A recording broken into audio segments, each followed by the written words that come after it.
Hello friends, welcome back to our channel M square yummy kitchen.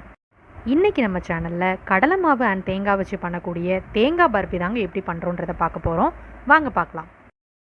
ரொம்பவே டேஸ்டான ஒரு sweet ரெசிபிங்க. So கண்டிப்பாக try பண்ணி பாருங்கள். வாங்க அதுக்கான ப்ரிப்ரேஷனை ஸ்டார்ட் பண்ணலாம். தேவையான பொருட்கள் என்னென்னா 1 கப் கடலை மாவு, 1 கப் தேங்காய், 1 கப் சர்க்கரை, 1/2 டேபிள் ஸ்பூன் ஏலக்காய் தூள், 1/2 கப் நெய், 1 கப் பால், ஃபைனலாக 1/2 கப் எண்ணெய். எந்த கப்பில் கடலை மாவு எடுக்கிறீங்களோ அதே கப்பில் மற்ற பொருட்களோட மெஷர்மெண்ட்டும் எடுத்துக்கோங்க. இப்போ அடுப்பை பற்ற வச்சுட்டு ஒரு பாத்திரத்தில் நம்ம எடுத்து வச்சுருக்கிற கடலை மாவை சேர்த்துக்கலாம். சேர்த்துட்டு அது லைட்டாக வாசனை வர வரைக்கும் வறுத்து எடுத்துக்கலாம். ரொம்ப நேரம் வறுக்கணும்னு அவசியம் இல்லை, லைட்டாக வாசனை வர வரைக்கும் மட்டும் வறுத்தா போதும். இப்போ அதோட நம்ம எடுத்து வச்சுருக்கிற சர்க்கரையை சேர்த்து நல்லா மிக்ஸ் பண்ணிக்கலாம்.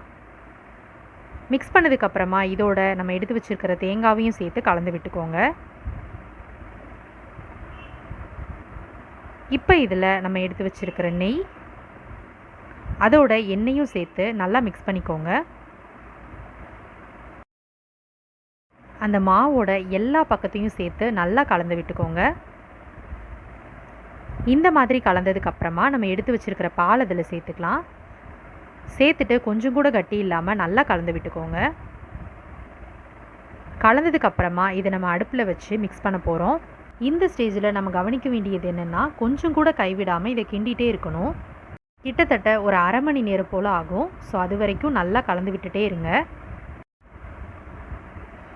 1/2 மணி நேரத்துக்கு அப்புறமா இந்த மாதிரி சுற்றி உங்களுக்கு நுர பொங்கும். இதுதான் ரொம்பவே கரெக்டான ஸ்டேஜ். ஸோ இந்த ஸ்டேஜ் வர வரைக்கும் நம்ம கைவிடாமல் கிளறிட்டே இருக்கணும். ஓகே, இப்போது இதை நம்ம ஒரு பிளேட்டுக்கு மாற்றிடலாம். அந்த பிளேட்டில் சுற்றி இந்த மாதிரி நல்லா நெய் தடவிக்கோங்க. இப்போது இந்த பிளேட்டில் நம்ம எடுத்து வச்சுருக்கிற பர்பி மிக்ஸை சேர்த்துக்கலாம். சேர்த்துட்டு இதுக்கு மேலே நம்ம எடுத்து வச்சுருக்கிற ஏலக்காய் தூள், அதுக்கப்புறமா முந்திரியும் பாதாமையும் சின்ன சின்னதாக கட் பண்ணி இந்த மாதிரி சேர்த்துக்கோங்க. அப்போ தான் நம்ம சாப்பிடும்போது லைட்டாக அந்த நட்ஸ் எல்லாம் கடிப்படும். ஸோ சூப்பர் டேஸ்ட்டாக இருக்கும். இது எல்லாத்தையும் சேர்த்ததுக்கப்புறமா இது ஆறுற வரைக்கும் நம்ம வெயிட் பண்ணலாம். ஸோ இது நல்லா ஆறுனதுக்கப்புறமா நம்ம பீஸ் போட்டுக்கலாம். கிட்டத்தட்ட ஒரு 1/2 மணி நேரம் அல்லது 3/4 மணி நேரத்தில் இது நல்லாவே ஆறிடும். இப்போ நம்ம பீஸ் போட்டுடலாம். நான் சொல்லியிருக்கிற மெஷர்மெண்ட்டில் கொஞ்சம் கூட மாறாமல் அதே மாதிரி செய்யுங்க. ஸோ அப்படின்னா உங்களுக்கு தேங்காய் பர்பி சூப்பர் டேஸ்ட்டாக இருக்கும். ஸோ இப்போ ஆறுனதுக்கப்புறமா நம்மளோட பர்பி இந்த ஸ்டேஜில் இருக்குது. இது பாதி சூட்டில் இருக்கும்போதே நீங்கள் இந்த மாதிரி லைட்டாக பீஸ் போட்டு வச்சுக்கோங்க. ஏன்னா ரொம்ப சூடு ஆறிடுச்சுன்னா பீஸ் போட உங்களுக்கு கொஞ்சம் கஷ்டமாக இருக்கும். இப்போ பாருங்கள், இது கம்ப்ளீட்டாக ஆறிடுச்சு. இதே மாதிரி நீங்கள் பீஸ் போட்டுக்கோங்க.